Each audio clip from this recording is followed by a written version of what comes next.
If you've flown lately, you already know. Something's seriously wrong in the skies. It's not just the cramped seats or endless delays, it's a system rigged for profit, not passengers. Senator Josh Hawley just called out airline execs in a Senate showdown that pulled back the curtain on industry greed. We're talking secret incentives to hassle you over your carry-on. Wild, unexplained price jumps at checkout. And millions spent, not on your comfort, but on making your trip harder. Let me break it down. First up, the bounty program. Airlines paid over $26 million to gate agents just to flag your carry-ons. $10 a bag. Every time they stop. Senator Hawley. Thank you very much, Mr. Chairman. Can we just come back to this bounty issue, Mr. Schroeder, Mr. Klein? Because I have to say I didn't understand your answers. I thought you said to the chairman earlier that you did say in your opening statement that there was a lot of misinformation about this out there, Mr. Schroeder, and I thought you said, Mr. Klein, that you don't charge bounties. So can we just clear this up once and for all? We're all here, we're all under oath. So, Mr. Schroeder, let's start with you. Do you charge a bounty? Do you pay employees bounties on carry-on bags to identify them? Well, that's a yes or no. I wouldn't characterize it as a bounty. Do you charge them, do you pay your employees a fee? Do you incentivize them to go pick out bags from people getting on planes and kick them off the flight? Just yes or no? We charge them an incentive. Okay, that's a yes. Mr. Klein. We do not, Senator Hawley. You don't pay your employees to do that? We have previously, sir, but we actually suspended that on September 30th of this year. And now in order to be able to treat all of our guests fairly and equitably, we've actually just put more staff and supervisors out at the gate area. And they're the ones that are still making sure that everyone's treated fairly and equitably, which is the point behind these kinds of programs. But we have removed that program as of September 30th. Oh, interesting. So let's come back to you, though, Mr. Schroeder. So how much have you paid your gate agents to enforce your carry-on bag policy, to pick people out of the line like the chairman's video show? I mean, you guys do appreciate that flying on your airlines is a disaster, don't you? I'm slightly amazed by the general attitude of all of you here. Flying on your airlines is horrible. It's a terrible experience. I mean, I say this as a father of 3 young children. But I can't tell you, nobody enjoys flying on your airlines. It's a disaster. You charge people fees that they know nothing about. You harass them to death. They get paid. It's not about safety. It's not about fairness. It's about squeezing every possible dollar out of you, even if it means kicking you off a flight for a slightly oversized bag. Then there's the human side. Hawley told a story that hit home. His wife was threatened with a flight ban. Why? Their 5-year-old's mask slipped off for a second. Imagine being a parent, terrified not of flying, but of what the airline staff might do next. Now, the real moneymaker: baggage and seat fees. Prices for carry-ons swing from $15 to $99, sometimes on the same flight for the same service. Why? The exec shrugged and said, "Our job is to generate revenue. That's code for we'll charge whatever we can get away with." I'll never forget, Mr. Johnson, during COVID when an attendant on your airline threatened my wife because our then 5-year-old son, his mask had slipped. This is back when we all had to wear those ridiculous masks. His mask had slipped below his nose. This flight attendant came up to my wife and said if she didn't keep that mask over his nose at all points on this 4-hour flight, she would personally see that my wife was banned from flying. This has happened over and over to families. It's terrible. It's absolutely terrible. And your attitude here today seems to be, well, devil may care. There's nothing we can do about it. Well, I think we are going to do something about it. So how much have you paid people to pull out customers who are in line with a bag that's 2 centimeters too big, Mr. Schroeder? Well, we recognize this is a hard job, and so therefore we incentivize them to do that. How much? It's $10 per bag. Wow, $10 per bag. And I think, Mr. Klein, you and Mr. Schroeder, your airlines cumulatively have spent $26 million paying gate agents between 2022 and 2023 to catch passengers whose bags are a little bit too big. $26 million.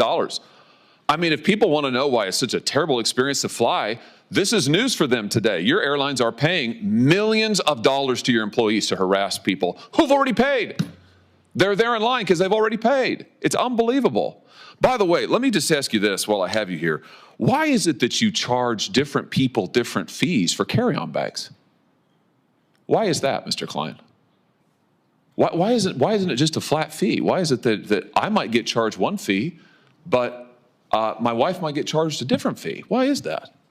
So overall, our job is to generate the most revenue we can, so we can be profitable as an airline. If we're not it's money. profitable, well, actually, we have costs, and there's costs out there, and we have to make sure that we're above the cost line in order to make sure that we can run a profitable entity. Yeah, and be able I got to it. grow. No, I got it. I got it. And- Money's the answer. So last year, your carry-on bag fees ranged between $15 and $99. That's extraordinary. One person might pay 15, somebody else might pay 99. How do you determine it? Is it based on personal characteristics? It's you charge never women more? It's never based on personal You characteristics. charge minors more? We do not, sir. What, It's- just people who are suckers? I mean, how do you do it? Well, there is a cost to carry any kind of bag. Yeah, but So why do some you of it- charge some people more? I understand the cost, and you made clear money's your bottom line. I get that, but why is it that you're charging some people what, triple, quadruple the amount? Well, the length of the flight should matter in this as well. So Yeah, but that's not the data. The data shows is we're talking about the same people on the same flight might get charged radically different prices for a one carry-on bag. You do the same thing for check bags. Why is that? Right. So just for the record, the $99 charge has been reduced to $79 as a that's a lot maximum. better. And what ends up happening here is we want to make sure that we can get the best price to the best people at the right time. The best people? Who would they be? Sorry, let me rephrase. The right price. Are those the people who, what? I mean, no, explain it to me. I'm interested. Who are the best people? Well, that was the misstatement, sir.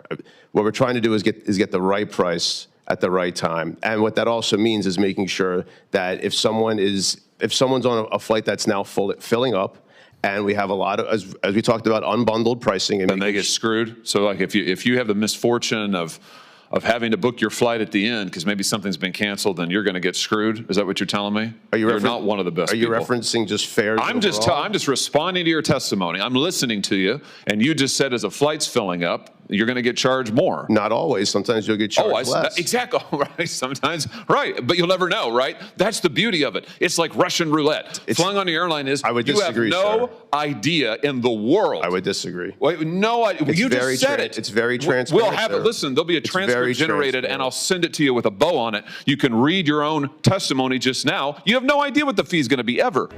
It gets creepier. Before you even see your price, airlines want your gender, age, location, all fed into secret algorithms.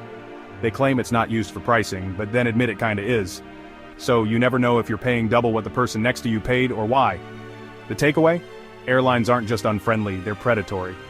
And unless people push back, nothing will change. But Mr. Schroeder, you just mentioned that you also use this so-called dynamic pricing for seats, for seat fees.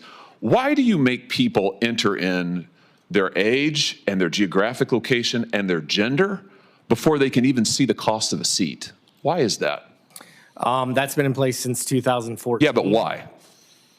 I It's because you're using those personal characteristics to generate the fees? no, absolutely. To generate the prices? Well, then why else do you require it? Mr. Klein, you do the same thing. Why is the gender relevant to what the seat is? This is all information that's needed in order to complete the transaction. No, it's not. Delta doesn't do it.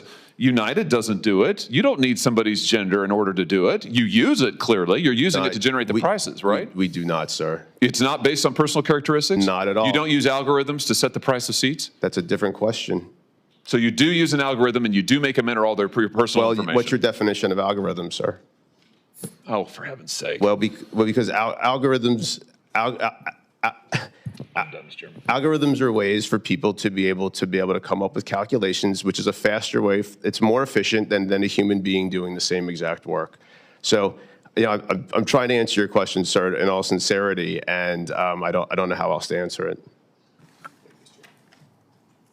Thanks, Senator Hawley. If you're tired of being nickel and dimed, smash that subscribe button. Drop your worst fee story in the comments. The more we talk, the harder it is for airlines to hide. See you in the next one.